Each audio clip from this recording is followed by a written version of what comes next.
నమస్తే, నేను మీ కుప్ప పద్మిని. ఇన్నాళ్ళు మీ సపోర్ట్ ని నాకు అందిస్తూ, మీ ప్రేమని నాకు అందిస్తున్న ప్రతి ఒక్కరికి కృతజ్ఞతలు. ఇప్పుడు చూడబోతున్న ఈ వీడియో కూడా ఖచ్చితంగా మీకు ఉపయోగపడుతుంది. లైక్, షేర్ అండ్ సబ్స్క్రైబ్ చేసి మీ ఇష్టాన్ని అలాగే మీ సపోర్ట్ ని నాకు అందించండి. అలాగే ఈ వీడియో పట్ల మీ అభిప్రాయాన్ని కమెంట్ సెక్షన్ లో కమెంట్ చేసి నాకు తెలియజేయండి. నమస్తే. నమస్తే. Welcome to our channel. నేను కుప్ప పద్మిని. ప్రస్తుతంతో పాటు ప్రముఖ ఆధ్యాత్మికవేత్త, నారీసేన ఫౌండర్, దత్త ఉపాసకురాలు శ్రీమతి లతా దత్త గారు మనతో పాటు ఉన్నారు. మాట్లాడతాం. నమస్తే అక్క. జై గురుదత్త. శ్రీ గురుదత్త అక్క. అక్క, ముందుగా మీకు మహాశివరాత్రి శుభాకాంక్షలు అక్క. జై గురుదత్త. ఓం నమ శివాయ. నీకు కూడా పద్మిని మహాశివరాత్రి శుభాకాంక్షలు. నీకు మన రెగ్ టీవీ ప్రేక్షకులందరికీ కూడా మహాశివరాత్రి శుభాకాంక్షలు. Thank you so very much అక్క. ఎప్పుడెప్పుడు వస్తుందా మహాశివరాత్రి అని ఖచ్చితంగా ఎదురు చూస్తూ ఉంటాం. ఎందుకంటే శివుడు అంతటి వాడే లింగ రూపంలో భూమి మీదకి ఉద్భవించినటువంటి రోజు. చాలా చాలా ఉత్కృష్టమైనటువంటి రోజు, అందులో ఎటువంటి సందేహం లేదు. కాకపోతే ఈ శివరాత్రి అయిపోయిన దగ్గర నుంచి ఒక భయం అయితే ఉంటుంది. శివ అంటూ చలి కూడా వెళ్ళిపోతుంది, ఎండలు పెరుగుతాయి, అదొక భయం. ఆ భయం అయితే ఇప్పుడు ఎందుకంటే ప్రకృతిలో అన్ని మార్పులు వచ్చాయి కాబట్టి. మన చిన్నప్పుడైతే ఇంత వేడి లేదు, ఇంత వానలు లేవు. అంటే వానాకాలంలో వానలు పడట్లేదు, ఇప్పుడు వేరే కాలంలో పడుతున్నాయి. ఇప్పుడే ఉంటుంది, కానీ శివరాత్రికి శివ అనుకుంటూ వెళ్ళిపోతుంది చలి అంటారు కదా. ఇంకా అసలు ఉన్నది కూడా పోతుంది చల్లదనం అని. సరే, ఎనీవేస్, శివరాత్రి ఊరు వాడ ఇక్కడ అక్కడ అనే తేడా లేకుండా ప్రపంచ వ్యాప్తంగా కూడా శివ భక్తులు ఇక్కడ ఎక్కడ కాదు, ప్రపంచం నిండా కూడా ఉన్నారు. ఆ మహాశివరాత్రి ఎప్పుడు వస్తోందా అని ఆర్తితో ఎదురు చూస్తూ ఉంటారు శివభక్తులందరూ కూడా. ఎందుకంటే ఈశ్వరుడు కదా మొత్తం సృష్టి స్థితి లయకారకుడు. ఆయన తలుచుకుంటే ఏదైనా ప్రసాదించేస్తాడు బోలా శంకరుడు. ఆ ఒక్క రోజుని ప్రతి ఒక్కరు ఎలా వినియోగించుకోవాలి అని అంటే, ఒక ట్రాన్స్ఫర్మేషన్ అనేది జరగాలి మనుషుల్లో. ట్రాన్స్ఫర్మేషన్ అంటే మీ జీవితానికి అంధకారంలో నుంచి వెలుగు తీసుకొచ్చే రోజు. డార్క్నెస్ అలాగే విక్టరీ. అంటే డార్క్నెస్ తొలగించి ఇల్యూమినేషన్ ఆఫ్ లైట్ అంటారు కదా, ఒక జ్యోతి, ఆత్మజ్యోతి, ఆత్మలింగం అంటారు కదా. అలా ఆత్మజ్యోతి అంటే నీలోని చేంజెస్ తీసుకొచ్చే రోజు. అలాగే నీకు ఎనర్జీ, ఆ ఎనర్జీని తీసుకునే రోజు. ఈ మొత్తం భూమండలంలో ఒక అద్భుతమైన శక్తి ఉంటుంది మహాశివరాత్రి రోజు. ఆ శక్తిని మనం ఎలా తీసుకోవాలి, ఎలా స్వీకరించాలి ఈశ్వరుడి దగ్గర నుంచి, ఆ కాస్మిక్ ఎనర్జీ, ఆ పాజిటివ్ ఎనర్జీని మనం ఎలా తీసుకోవాలి, ఎలా ట్రాన్స్ఫార్మ్ అవ్వాలి, ఆ రోజు ఎలాంటి నామాన్ని చదువుకోవాలి అని ప్రతి ఒక్కరు కూడా లింగోద్భవం సమయంలో ఈశ్వరాలయాలకు వెళ్ళాలి. చాలా మంది అర్ధరాత్రి కదా అని చాలా అంటే వెళ్ళటం కష్టం అనుకుంటారు. అలాంటి వాళ్ళైనా సరే ఇంట్లో కూర్చొని మీ దగ్గర ఉండే శివలింగం, చిన్న శివలింగం ఏదైతే ఉంటుందో, ఏమీ లేకపోతే చిన్న మట్టితో లింగం చేసుకొని మీరు అభిషేకం చేసుకున్నా కూడా విశేషమైన ఫలితం ఉంటుంది పద్మిని. ఆ రోజు ప్రతి ఒక్క గంట కూడా అద్భుతమైన నిమిషం అని అనుకోవాలి, మీరు భావించాలి. ఇలాంటి సమయం రావాలంటే మళ్ళీ సంవత్సరం వరకు మేము ఎదురు చూడాలి. ఇంత అద్భుతమైన సమయాన్ని మేము ఎలా వినియోగించుకోవాలి అని ప్రతి ఒక్కరు కూడా దాన్ని అర్థం చేసుకొని ఈశ్వరుడు ప్రసాదించేటటువంటి ఆ అద్భుతమైన ఎనర్జీని అందరూ కూడా స్వీకరించారు. తప్పకుండా లింగోద్భవ సమయం అంటే నిషేధి కాలంలో లింగోద్భవ సమయం. ఆ సమయంలోనే చక్కగా అభిషేకాలు చాలా విశేషంగా జరుగుతుంటాయి. టీవీలన్నీ మారుమోగిపోతుంటాయి, లైవ్స్ ఇస్తూ ఉంటారు. చాలా విశేషం. మీరు విశేషంగా కాశీలో ఉండబోతున్నారు ఈసారి. దైవానుగ్రహము అంటే దత్తుడిని ఎప్పుడైతే పట్టుకున్నానో పద్మిని, గురువుని పట్టుకుంటే త్రిమూర్తులు చాలా సంతోషిస్తారంటానికి నేనే ఒక ఉదాహరణ. ఎందుకు అనంటే, ఎప్పుడైతే దత్తుడిని పట్టుకొని ఆ సాధన చేస్తున్నానో, ఎన్ని క్షేత్రాలు తిరుగుతున్నానో లెక్క లేదనమాట. అసలు ఎలా వెళ్ళిపోతున్నానో ఎలా వస్తున్నానో నాకే తెలియదు. అంటే డబ్బు ఉండి వెళ్ళటం వేరు. అంటే నేను వెళ్ళటం అంటే అనుకోకుండా వెళ్ళటము. క్షేత్రానికి డబ్బు ఉంటే వెళ్ళలేము, అనుగ్రహం ఉంటే వెళ్తాం. అనుగ్రహాన్ని సముపార్జించుకోవాలి అంతే. ఆ అనుగ్రహం అయితే సంపూర్ణంగా కనబడుతుంది పద్మిని. అంటే ఎక్కడెక్కడ లేనివన్నీ. పర్లి వైద్యనాథ్ మొన్న పౌర్ణమి వెళ్ళొచ్చారు. పౌర్ణమి నుంచి పౌర్ణమి రాకముందు మళ్ళీ మహాశివరాత్రి నాడు కాశీ విశ్వనాథుడు. కానీ మొన్నే వెళ్ళారు కదా కాశీకి, మొన్న ఈ మధ్య పోయిన నెల వెళ్ళారు. చాలా చక్కగా. మళ్ళీ మరి శివరాత్రి అంటే చాలా బిజీగా ఉంటుంది, చాలా రద్దీ ఉంటుంది కదా. పోయిన సంవత్సరం ఎన్నో లక్షల మంది, దాదాపు 3-4 లక్షల మంది వచ్చారు. ఈసారి అంచనా దాదాపు 8-9 లక్షలు దాటుతారు. మరి ఎలా స్వామి ఎంత మంది ఉన్న గురువుని పట్టుకుంటే ఆయన దగ్గరే కూర్చోబెడతా. ఆ నమ్మకం అయితే ఉంది. ఆ చుట్టూ 4 ద్వారాలు ఉంటాయి, అక్కడ అభిషేకం జరుగుతుంటది కదా, ఏదో ఒక ద్వారం దగ్గర నాకు చోటు నిర్ణయించే ఉంటారు స్వామి. అద్భుతం. కనులారా స్వామిని చక్కగా చూసుకుని మా అందరి తరపున కూడా స్వామికి నమస్కారాలు తెలియచేయండి. ప్రతి ఒక్కరి తరపు నుంచి, పద్మిని తరపు నుంచి, అలాగే రెడ్ టీవీ ప్రేక్షకులందరి తరపు నుంచి కూడా, అంటే రెడ్ టీవీ సబ్స్క్రైబర్స్ ఎవరైతే ఉన్నారో వాళ్ళందరి తరపు నుంచి కూడా వాళ్ళకి బాగుండాలి, ఆయుర ఆరోగ్యాలతో సుఖ సంతోషాలతో అని అక్కడ ఈశ్వరుని ప్రార్థిస్తాను. తప్పకుండా తరపు నుంచి ప్రార్థిస్తాను. తప్పకుండా. శివరాత్రి అంటేనే చక్కగా అందరూ అంటే ఈ ఆధ్యాత్మిక పరంగా అవైకన్ ఉన్న వాళ్ళైతే ఖచ్చితంగా శివరాత్రిని ఎలా వినియోగించుకోవాలో అలా వినియోగించుకుంటారు. సినిమాలు చూడడం, ఆడుకోవడాలు, పేకాట్లాడుతుంటారు. మరి ఘోరాతి ఘోరం. చాలా మంది శివరాత్రి అని అంటే టైం పాస్ చేసి ఆ రోజు జాగరణ చేస్తే చాలు మనకి శివుడు మోక్షం కల్పిస్తారు. ఏమిటి పేకాడుకుంటే దారుణం అసలు. సినిమాలు చాలా మంది సినిమాలు చూడడం, సినిమాలు, పేకాట, పాటలు పాడుకోవటం, ఎంజాయ్ చేయటం, అందరు గెట్ టుగెదర్ ఒక చోట చేరి. అలా కాకుండా ఈశ్వరుడు చెంత ఉండటం అనేది అందుకని పెట్టారు తప్ప, అంటే చిన్న వయసులో ఉన్నప్పుడు తెలియదు. ఆ వయసు వేరు, ఆ రక్తం వేరు, ఆ ఎంజాయ్మెంటే చెయ్యాలి అని అనుకుంటారు. కానీ మనం డ్రైవ్ చేయాలి పిల్లల్ని, కానీ మనం కూడా మన మనసుని ఎప్పటికప్పుడు సంస్కరించుకోవాలి ఖచ్చితంగా. ఇప్పుడు చాలా మార్పు వచ్చింది అక్క, చాలా చక్కగా వినియోగించుకుంటున్నారు అందరూ. అసలు ఈ సంవత్సరం ఇంకా ఆధ్యాత్మికత ఎక్కువైంది, ఇంకా ఎక్కువైంది. చాలా చాలా సంతోషం. అయితే పద్మిని, ఈ శివరాత్రి రోజు ఎవరికైతే ఆర్థిక సమస్యలు ఉంటాయి, ముఖ్యంగా మాకు అంటే మేము ఈ ఆర్థికంగా ఇంకా నిలదొక్కోలేకపోతున్నాం, ఎన్నో చేస్తున్నాం అంటే, మీకు శివరాత్రి అనేది ఒక అద్భుతమైన రోజు అని చెప్పొచ్చు. ఆ రోజు పంచామృత అభిషేకం ఎక్కడైనా సరే, మీ ఇంట్లో అయినా చేసుకోండి, శివాలయానికైనా వెళ్ళండి. నాకు వెళ్ళడానికి వీలు లేదు, రాత్రి అప్పుడు వెళ్ళి తీసుకొచ్చే వాళ్ళు లేరని బాధపడుతూ ఉంటారు చాలా మంది ఆడవాళ్ళు. ఏం బాధ అవసరం లేదమ్మా, ఇంత చిన్న శివలింగం మీ ఇంట్లో ఉంటుంది, నేను ప్రతిరోజు అభిషేకం చేసుకుంటాను.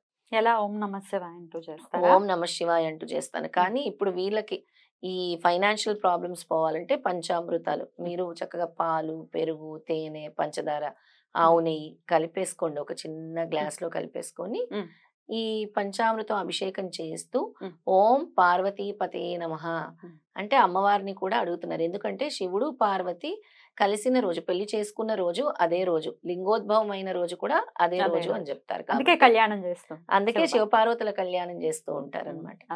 మీ ఆర్థిక బాధలు తొలగాలి అని అంటే ఓం పార్వతీపతే నమః అనుకుంటూ చక్కగా పంచామృత అభిషేకం చేసుకోండి. ఇంకొక మంత్రం కూడా ఉంది, ఓం రీన్ ముక్తేశ్వర మహాదేవాయ నమః. ఓం రీన్ ముక్తేశ్వర మహాదేవాయ నమః. ఓం రిన్ రిన్ రిన్ రిన్ ఓం రిన్ ముక్తేశ్వర మహాదేవాయ నమః. ఇది 108 సార్లు చేసుకోండి. ఇది రుణ బాధల కోసం. ఇంకా రుణ బాధలు కాకుండా మీకు అంటే ఏదైనా ఒకటి జరగాలి, కోరిక తీరాలి అంటే 21 బిల్వపత్రాలు తీసుకోండి. బిల్వపత్రం అంటే చాలా ఇష్టం కదా ఈశ్వరుడికి. 21 బిల్వపత్రాలు తీసుకొని గంధంతో చిన్నగా, ఏమీ లేకపోతే చిన్న పుల్ల తీసుకొని ఓం నమః శివాయ, మీ కోరిక ఏదైతే అనుకుంటున్నారో మీ మనసులో అనుకొని 21 పత్రాలతో రాసి పక్కన పెట్టుకొని దాంతో ఓం నమః శివాయ అని స్వామి మీద అర్చన చేయండి చక్కగా. దానివల్ల మీరు అనుకున్న కోరికలు తీరుతాయి. ఉద్యోగం అనుకుంటే ఉద్యోగము నెక్స్ట్ శివరాత్రి కల్లా మీకు చేంజ్ వస్తుంది, అంటే ఇంకా ముందే వస్తుంది. పరిపూర్ణమైన భక్తి విశ్వాసంతో చేయండి. అలాగే ఎవరికైతే ఎక్కువ బాధలు ఉంటాయి, శని బాధలు ఉంటాయి, ఆరోగ్య సమస్యలు ఉంటాయి, వాళ్ళు కూడా కొద్దిగా నువ్వులు నీళ్ళల్లో కలిపేసి అభిషేకం చేయండి. నువ్వులు నల్ల నువ్వులు నీళ్ళల్లో కలిపేసి ఈశ్వరుడికి అభిషేకం చేయండి చక్కగా, శివాలయాల్లో గాని లేదా అంటే మీ ఇంట్లో కూడా అభిషేకం. శివాలయాల్లో అసలు కిటకిటలాడుతూ మీ ఇంట్లో ఈ చిన్న శివలింగానికి చేసుకొని, శివలింగం లేదు అంటే చెప్పాను కదా, దేంతోనైనా మీరు తయారు చేసుకో. అసలు శివలింగం లేని ఇల్లు ఎక్కడ ఉంటుంది? అదే కదా, ఉంటుంది ఖచ్చితంగా ఉంటుంది. రకరకాల డౌట్లు ఉండకూడదట అని తులసి కోటలో పెట్టేసిన వాళ్ళని కూడా చూస్తున్నాం మనం.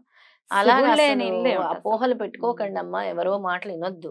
ప్రతి ఇంట్లో ఈశ్వరుడు ఉండాలి, దత్తుడు ఉండాలి, విష్ణువు ఉండాలి, లక్ష్మి ఉండాలి. లేదు లేదు అని ఎవరో మాటలు విని అజ్ఞానంతో వద్దు. మీరు చదవండి పురాణాలు. ఇక్కడ కూడా స్వామి చెప్తున్నారు, స్కంద పురాణంలో, లింగ పురాణంలో, పద్మ పురాణంలో కూడా ఈశ్వరుణ్ణి మహాశివరాత్రి రోజు ఆరాధిస్తే ఎలాంటి ఫలితాలు కలుగుతాయో మనకి పురాణాలన్నీ కూడా చెప్పాయి. అందులో నుంచి తీసే నేను చెప్తున్నాను. అంతే. నేను ప్రత్యేకంగా డిజైన్ చేసి చెప్తున్నావు కాదు.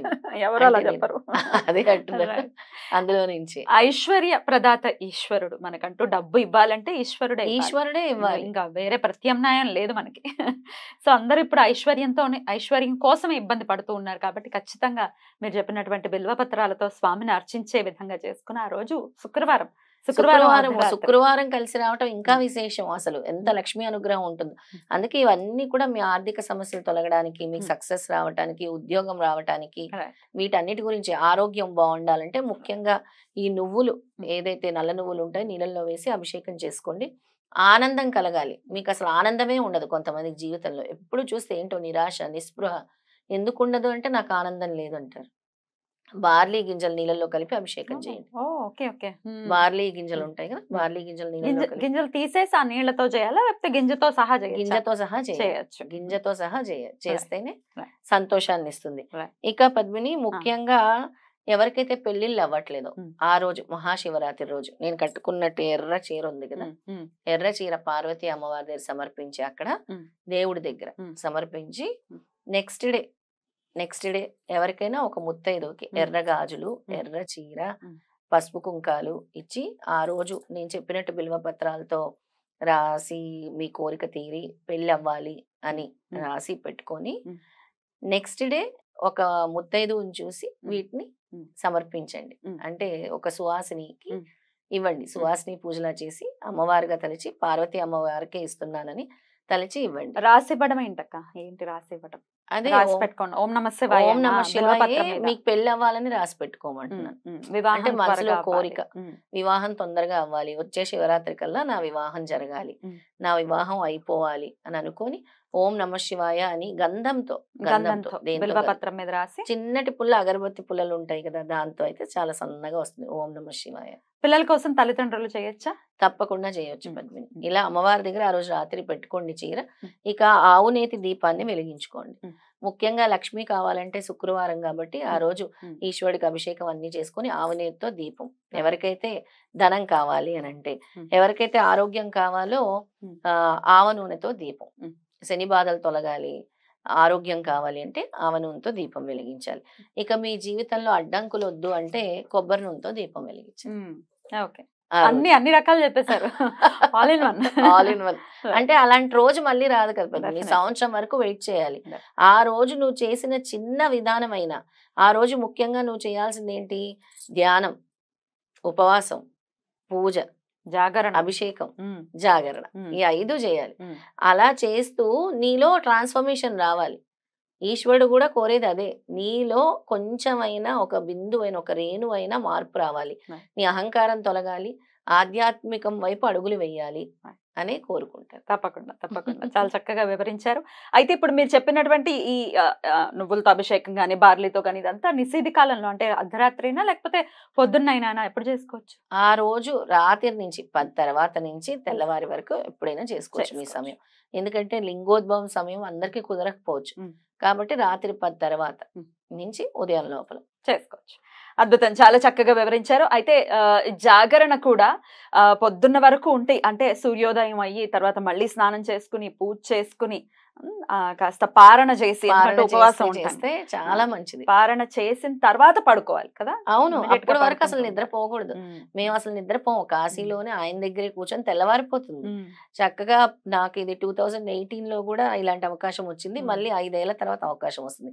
కాశీ విశ్వనాథుడు అంటే యూనివర్స్ మొత్తానికి ఎవరు అయ్యా అంటే విశ్వనాథుడు, కాశీ విశ్వనాథుడు. ఆయనే అనంతం కదా, అసలు అన్నిటికంటే పవర్ఫుల్ ఆయనే. ఆయన అవకాశం ఇచ్చారు. ముఖ్యంగా ధనస్సు రాశి వాళ్ళకి ఆరాధించాల్సిన లింగం ఏదైనా ఉంది అని అంటే కాశీ విశ్వేశ్వరుడు, ధనస్సు రాశి. అయితే ఆయనే అనుకోకుండా ఈ అవకాశం వచ్చింది. తెల్లవార్లు కూడా మీరందరూ కూడా జాగరణ చేయండి, మేల్కొనండి. ఉదయాన్నే మళ్ళీ పారణ చేసి ఆ తర్వాత స్నానం అది చేసి నిద్రపోండి. బ్యూటిఫుల్, చాలా చక్కగా వివరించారక్క. Thank you so much. మరొకసారి మీకు మహాశివరాత్రి శుభాకాంక్షలు తెలియజేస్తూ నమస్కారం. జయ గురుదత్త. ఓం నమః శివాయ.